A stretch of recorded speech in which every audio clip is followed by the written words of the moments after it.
You don't know the impact of these things, and what they know, I still not figured this out. People always wondered, how do you survive? In any season you go, you manage to stay there for 2-3 weeks and come back. Approximately about 3/4 of a liter it would take. You just drink that, that's the food. And you are so energized, means you don't need anything else for the whole day.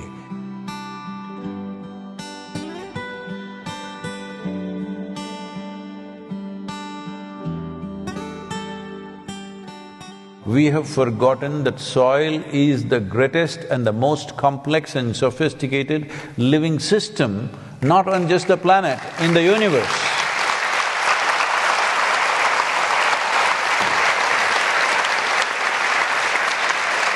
It is not just on this planet, in this universe, in the known universe, we do not know anything like the topsoil of this planet. That's how complex and sophisticated it is. And it is fantastic partnerships between various species and how they function, and the whole chemistry of the planet is managed by them. But in many people call this as dirt. If that is dirt, you and me are dirt bags. Hello? So, unfortunately, we are treating living things as inanimate things. Even inanimate things need to be treated with respect, but unfortunately, living entities we are treating like this because somebody has put this idea in our head that every other creature is here only to serve the human beings. I have spent lots of time in the jungles of India.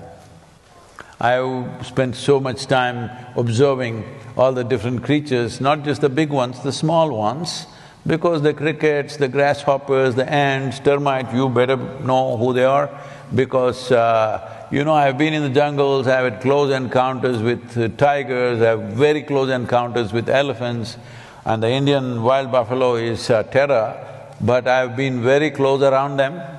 After all that, when you come out of the jungle after 2-3 weeks, the only thing you really remember is the insects. Really. You don't know the impact of these things, and what they know, I still not figured this out. They'll be going they'll be going exactly at… especially in the rainforest in the south, exactly at 2:30 in the morning, chuck, they'll stop. Within 30 seconds, another group starts off. They'll go on for hours. Every day, I'm just looking at the watch, exactly at 2:30 in the morning. What are they doing? They know something that you and me have not figured out, all right? I'm saying without a clock, without anything, they know time to the second. How? But they know. As the birds know how to, they got their own GPS, insects got their own time clock. And exactly they know, and if you just observe them, today is going to rain. I am there in the jungle without any equipment, except what I'm wearing, there's nothing else. So, rain is an important part because if it starts raining in these southern Indian jungles, it can rain for 3 days non-stop, okay? So you better find a place where your bones will get wet, it's like that. So if you just observe the insects, they are all preparing for the rain, nothing, no cloud in the sky. But I learn to trust them. If I watch them, I know that it's going to rain means it's going to rain. When they say it, it's true. Meteorologists, the only two professions in the world where you can be wrong 50% of the time is either you're a weatherman or you're an astrologer.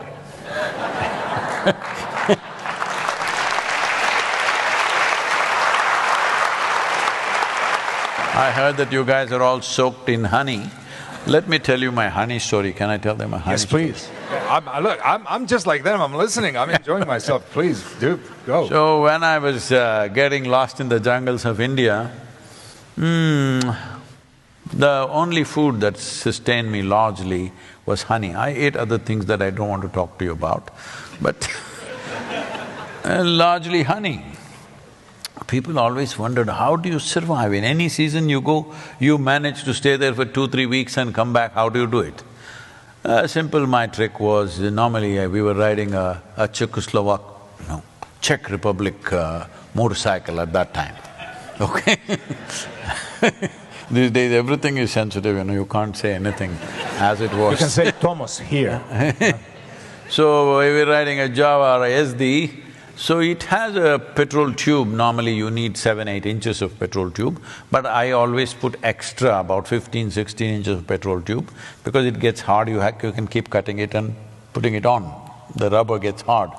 And this is also for my honey, so when I park the motorcycle in the forest and cover it up with all branches and stuff, I pull off the petrol tube and put it in my pocket and go. So I climb up the tree and the hill, I don't know what kind of honeybees you have here, I have no experience of this. There we have what is called as black bees.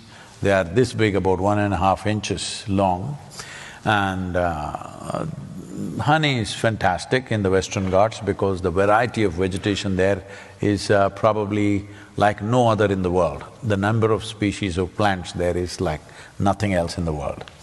So, I go there and these huge hives, they built it on that kind of branch where the sloth bears cannot get. A sloth bear weighs approximately 70 to 85 kilograms. So, the bees are so smart, they will build it in a place where the bear cannot get to it. Just on that kind of branch, where the bear will not be able to go because the branch will bend. So I'm just around little over 70 kilograms. So I crawl up that, go close to it, stick my pipe into the hive and drink it up. I drink up about 3/4 of a liter of honey, and for the day I'm settled, So I just lived on honey for many weeks, and there are tribes called honey shepherds in India, they're called Jenukuruvas. So I went and lived with them, and they just live on honey. Every day, from morning to evening, just their bamboo glasses about this tall, approximately about 3/4 of a liter it would take, you just drink that, that's the food. And you are so energized, means you don't need anything else for the whole day.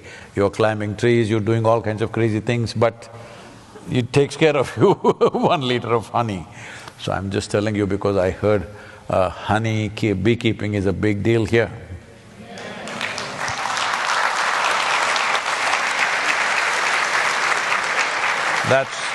That's probably one of the smartest things that you've done in your country. It will pay. It will pay in future. Not just with honey, it'll pay in many ways.